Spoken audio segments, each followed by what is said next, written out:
जय हिंद साथियों, स्वागत है आपका अपना channel success guide with Neeraj पे। आज की इस वीडियो में हम बात करने वाले हैं एसएससी जीडी 2026 का आप कैसे अपने स्कोर को बढ़ा सकते हैं। यानी कि आप अगर जो मॉक टेस्ट दे रहे हैं तो उसमें आपका नंबर इंक्रीज नहीं हो रहा है, तो आप इस वीडियो के माध्यम से जो एसएससी जीडी में प्रीवियस ईयर जो पैटर्न पे क्वेश्चन पूछा जा रहा है और किस टॉपिक से पूछा जा रहा है और आपको क्या क्या पढ़ना चाहिए उसके बारे में हम बताएंगे। तो आइए इस वीडियो को स्टार्ट करते हैं, और वीडियो अच्छा लगे तो चैनल को सब्सक्राइब कीजिएगा, लाइक कीजिएगा और कमेंट जरूर कीजिएगा। ठीक है, सबसे पहले देखिए एसएससी जीडी 140 प्लस स्कोर कैसे करें। यानी देखिए 140 प्लस अगर आप स्कोर करते हैं तो कहीं ना कहीं आप एसएससी जीडी 2026 में आप सेफ हैं, यानी आपका एक सीट मिलना पक्का है। तो इसी के माध्यम से बात करते हैं कि किस किस तरीके और कौन कौन से टॉपिक और किस सेक्शन पे आप मेहनत कीजिएगा तो आपका इंप्रूवमेंट हो सकता है। और तो देखिए सबसे पहले स्ट्रॉन्ग एंड वीक पॉइंट को अपना नोटिस कीजिए। जैसे आपका स्ट्रॉन्ग क्या है और वीक क्या है, और इसका पता कैसे लगेगा कि आपका कौन सा सेक्शन स्ट्रॉन्ग है और कौन सा सेक्शन वीक है। तो पहला पॉइंट, आप मॉक टेस्ट जब दे रहे हैं तो जिस सेक्शन में आपका अच्छा मार्क्स आ रहा है वो आपका स्ट्रॉन्ग पॉइंट है, और जिसमें कम मार्क्स आ रहा है वो आपका वीक पॉइंट है। तो सबसे पहले देखिए 4 सेक्शन होता है एसएससी जीडी में, मैथ्स, रीजनिंग, हिंदी और जीके जीएस और जो इंग्लिश ले सकते हैं।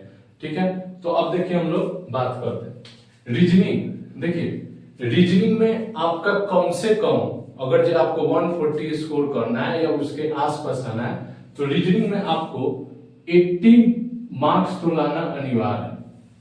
रीजनिंग में अगर आपका 80 मार्क्स आ रहा है तो आप सेफ हैं, और नहीं तो आपको मेहनत करने की जरूरत है। फिर उसके बाद मैथ्स, देखिए मैथ्स में 70 प्लस 1, अगर आपका 17 आ रहा है तो ठीक है, नहीं तो 18 आना इसमें भी अनिवार्य है। इसलिए जो बिगनर भाई है उनके लिए सबसे बड़ा मुसीबत यही दो है, रीजनिंग और मैथ्स, क्योंकि जो इसमें बैठेगा पेपर में वो बिगनर नहीं हुआ, लगातार एसएससी जीडी से 3 साल से भर्ती आ रही है। इससे क्या है कि कंटिन्यूअस बना हुआ है तो स्कोर अच्छा जा रहा है। तो ठीक है, अब देखिए रीजनिंग में आपको पढ़ना है तो सबसे पहले रीजनिंग का देखिए सिलेबस बता रहा हूं। ठीक, रीजनिंग में कौन कौन वीवीआई टॉपिक है। तो सबसे पहले आपको कोडिंग डिकोडिंग, ठीक है, कोडिंग डिकोडिंग ये मेन है। फिर आपका एनालिटिक, और इस तरीके से जो टॉपिक है आप रीजनिंग में मॉक टेस्ट लगा रहे होंगे तो आपको पता होगा। ठीक है, तो रीजनिंग आप मॉक टेस्ट के अनुसार से आप अपना पता कर सकते हैं। दूसरा है मैथ्स का। देखिए मैथ्स का 20 क्वेश्चन आता है और 20 क्वेश्चन 20 टॉपिक से आता है। कभी कभी 1-2 क्वेश्चन रिपीटेड हो जाता है, यानी 17-18 सिलेबस तो आता ही है आपका। ठीक है, तो 17-18 सिलेबस आता है। तो देखिए बाय वन जिस तरीके से वेटेज ज्यादा और कम जैसे जिसको कम मेहनत में आप उस सिलेबस और उस टॉपिक को कंप्लीट कर सकते हैं, उसके बारे में बात करो। सबसे पहले आप नंबर सिस्टम, नंबर सिस्टम, देखिए नंबर सिस्टम से 1 या 2 क्वेश्चन आना एकदम तय है। 1 या 2 क्वेश्चन, वो क्वेश्चन क्या आता है, या तो आपका डिविजिबिलिटी से आ सकता है यानी विभाजिता से, या आपका उससे रिमाइंडर से आ सकता है। रिमाइंडर मतलब क्या कहे, जो भाग देने पर शेषफल बचता है। ठीक है, उससे आ सकता है। ठीक है, तो नंबर सिस्टम जैसे आप जान गए। ठीक है, नंबर सिस्टम में क्या क्या आ सकता है, लसम मसा का क्वेश्चन आ सकता है, डिविजिबिलिटी से आ सकता है। ठीक, उसके बाद देखिए सिंप्लीफिकेशन क्या आता है, सिंप्लीफिकेशन यानी सरलीकरण, इसको क्या कर सकते हैं हम लोग, सरलीकरण। सरलीकरण से यानी बोडमास, जिसको क्या कर सकते हैं, बोडमास के रूल से एक क्वेश्चन आपका आना तय है। ठीक है, फिर उसके बाद देखिए बोडमास होने के बाद अब आते हैं परसेंटेज प्रतिशत से, किससे, प्रतिशत से एक क्वेश्चन आना आपका तय है। ठीक, प्रतिशत के बाद चौथा आपका टॉपिक है लाभ और हानि, लाभ और हानि। देखिए प्रतिशत, लाभ, हानि, साधारण ब्याज, चक्रवर्ती ब्याज, क्या है, पांचवा साधारण ब्याज,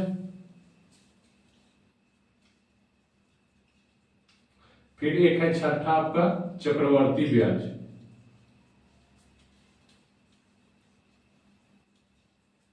चक्रवर्ती ब्याज, ठीक। फिर ये आपका क्वेश्चन आता है एवरेज यानी औसत से, औसत से आएगा। फिर आपका आएगा अनुपात समानुपात से, औसत हो गया।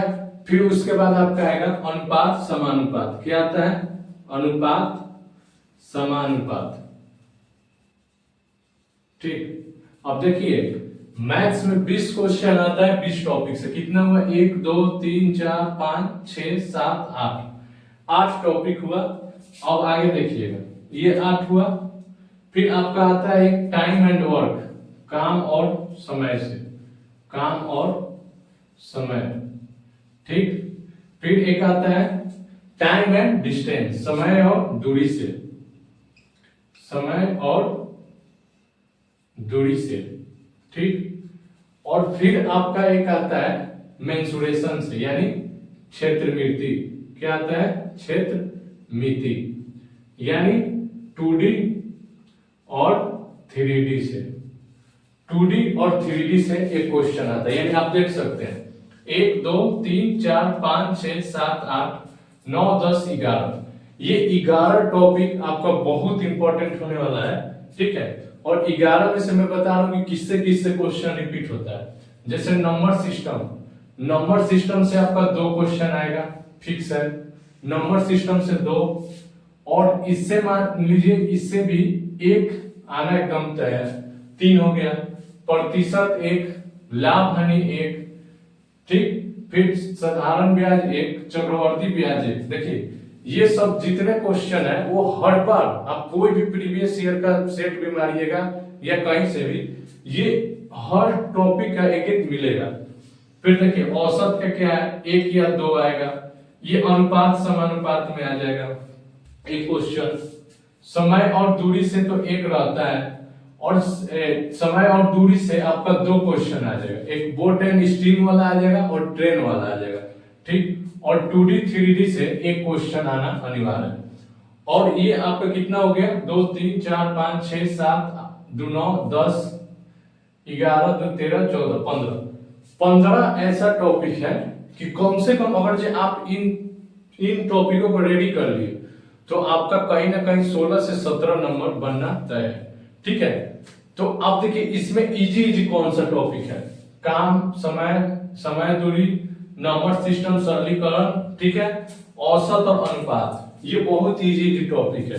तो आप पहले इन सब टॉपिक को कंप्लीट करें, फिर प्रतिशत, लाभ हानि, साधारण ब्याज और चक्रवर्ती ब्याज, इन सबको कंप्लीट कीजिएगा, ठीक है।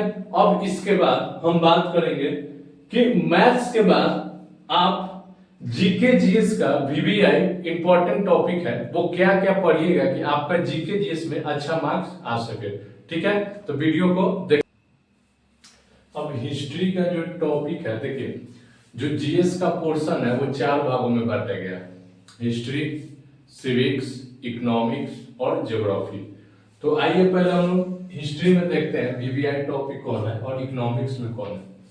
हिस्ट्री में हड़प्पा सभ्यता, बौद्ध या जैन धर्म, इन तीनों टॉपिक में से 2 क्वेश्चन आता है। ये एक क्वेश्चन तो आना है इन तीनों में से, बौद्ध धर्म, जैन धर्म और हड़प्पा सभ्यता। फिर आप पढ़ सकते हैं गुप्त काल, मौर्य काल, महाजनपद, मुस्लिम लीग। फिर दिल्ली सल्तनत के बारे में पढ़ लीजिएगा, 1857 की क्रांति और 1901 से 1947 तक के बीच का जो भी राष्ट्रीय क्रांति हुआ है, जो भारत आजाद में, उसका पढ़ लीजिएगा, ठीक। अब इकोनॉमिक्स का है, देखिए इकोनॉमिक्स का 2 क्वेश्चन प्रॉपर है कि आता है, ठीक है। तो पहला है sector of India economics, sector of Indian economics, इसमें क्या होता है जो प्राइमरी सेकेंडरी और टर्सरी सेक्टर है उसके बारे में। फिर बैंकिंग और आरबीआई, बैंकिंग और आरबीआई से एक क्वेश्चन आता है, ठीक है। पंचवर्षीय योजना, बेरोजगारी, कितने टाइप का बेरोजगारी होता है। फिर एक एलपीजी रिफॉर्म आया था, ठीक है, एलपीजी रिफॉर्म के से पूछ सकते हैं, और राष्ट्रीय आय। इकोनॉमिक्स का यही 6 टॉपिक आप पढ़ लीजिएगा तो इकोनॉमिक्स का जितना भी क्वेश्चन आएगा वो कवर हो जाएगा। फिर आगे देखते हैं। अब देखिए 2 पार्ट हम लोग देख लिए थे, हिस्ट्री और आपका इकोनॉमिक्स, जो इम्पोर्टेंट टॉपिक थे वो। अब इसमें बात करेंगे ज्योग्राफी, ज्योग्राफी में जिसमें अगर आप ये 5-6 टॉपिक क्लियर कर लिए तो जरूर मैं कह सकता हूँ ज्योग्राफी का 90% का क्वेश्चन कवर कर सकते हैं। सौर मंडल यानी सोलर सिस्टम, फिर उसके बाद क्रांति में हरित एवं श्वेत क्रांति जो रेवोल्यूशन होता है उसके बारे में हम लोग क्रांति पढ़ सकते हैं, वो हो जाएगा। नदी एवं सहायक नदियां, ठीक है, नदी एवं सहायक नदियों का ओरिजिन कहाँ से कहाँ जाती है और कहाँ पे गिरती है, ठीक है ये। फिर mountains and hills, mountains and hill आप याद कर दीजिए। बांध एवं झील, इंपॉर्टेंट जो बांध है और जो झील है वो। और सबसे इंपॉर्टेंट 2011 के जनगणना, 2011 के जनगणना से आपको एक क्वेश्चन आना अनिवार्य है, ठीक है। उसके बाद देखिए पॉलिटी में प्रस्तावना को आप पढ़ लीजिए, इंपॉर्टेंट आर्टिकल है, जब आप सब आर्टिकल नहीं पढ़ सकते तो जो इंपॉर्टेंट आर्टिकल है वो पढ़ लीजिए। मौलिक अधिकार पढ़ लीजिए, मौलिक कर्तव्य पढ़ लीजिए, अनुसूची पढ़ लीजिए जो अनुसूची है, और जो अभी तक संविधान में संशोधन हुआ है उसको पढ़ लीजिए, और संसद और इलेक्शन कमीशन ये दोनों पढ़ लीजिए, और एक राष्ट्रपति के बारे में आपातकाल और राष्ट्रपति का वित्तीय शक्ति जो होता है उसके बारे में आप पढ़ लीजिए। तो आई होप कि आप ये टॉपिक जब आप क्लियर कीजिएगा और पढ़िएगा तो जरूर आपको स्कोर में इम्प्रूवमेंट होगा। और वीडियो अच्छा लगे तो चैनल को सब्सक्राइब कीजिए और वीडियो को लाइक कीजिए और कमेंट जरूर कीजिए। जो भी आपके पास कोई डाउट्स या दिक्कत हो तो वीडियो को देखने के लिए आपको धन्यवाद।